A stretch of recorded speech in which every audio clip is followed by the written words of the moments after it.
come to Amitabh Behar first from Oxfam. I want to understand that your report every year seems to suggest inequality is widening, and a lot of critics of your report are contrasting it with the IMF report, which actually says extreme poverty has come down because of government welfare schemes like free ration. That you're looking at only concentration of wealth in the hands of a few, but what you're not seeing is also that poverty, according to the IMF report, has actually come down. How do you respond? Thank you, Rajdeep, for inviting me. And let me say that, this report is about the growing inequality. And you have cited some figures, but let me also just talk of one more figure. And I think it's critical. If you look at the last 1 decade, and first let me quote the global data, 50% of the new wealth created actually went to the top 1%. In the last 2 years of the pandemic, 2/3 of this newly created wealth went to the top 1%. And it's not very different for India. 40% of this wealth went to the top 1%, whereas the bottom 50% got only 3%. So I think it's important to recognize that inequality has risen, and it is something that we can see through data and also in our day-to-day interactions in the world. So I think it's very important to actually look at the causes of inequality. Our report is to say that inequality is growing and we need to directly address the question of inequality.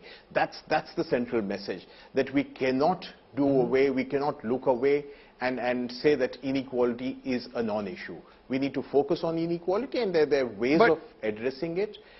This is something which is not good for the future of this country. But you're admitting that this is A, not an India problem, that this is a global issue at the moment of rising inequalities. It's not just specific to India.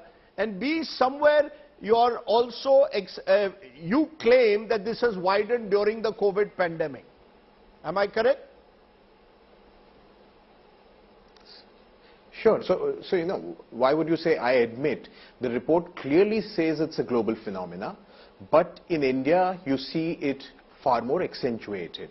And yes, again, the pandemic has worsened the situation, but inequality has been growing over the last few decades. So as in there are several reports. Look at what Thomas Piketty says, that in India you saw inequality actually decline till the 80s, and then you see a sharp increase in inequality. So it is but you're not also just seeing an Oxfam I'm report. sorry You to have the intervene, but you're also lab, but there are enough reports, Amitabh, which are also saying that the middle class, those consumer middle class, has also grown post the 1990s. So there are conflicting reports. As I said, there's an IMF report which says extreme poverty is down. There have been previous reports which have claimed the middle class incomes are rising. So, your report versus the others, is it because different methodologies are used? At least on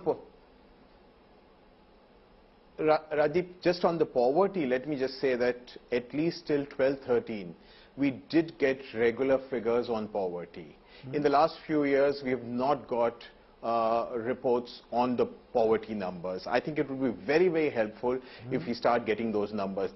But if you even look at, say, the multidimensional poverty that came out, we are still talking of 25 to 30% of people living below the poverty line.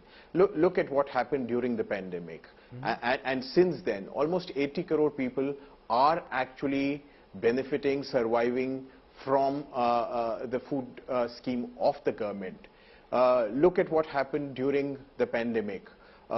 Majority of the country's population was actually surviving on NREGA. So these are very, very serious indicators, and the question is, on the other hand, while people are suffering, they're living in debt, there's high unemployment, on the other hand, you have this number of billionaires growing dramatically. But as you said, from 102 billionaires it's become 166. So I think the question is that there is wealth being generated, and if you don't redistribute this wealth, then I think the huge deficits of, say, education, huge deficits of health are not going to be addressed. The question is, how do we redistribute our wealth to ensure a life of dignity for all? I think that's the real question, instead of really getting into other questions.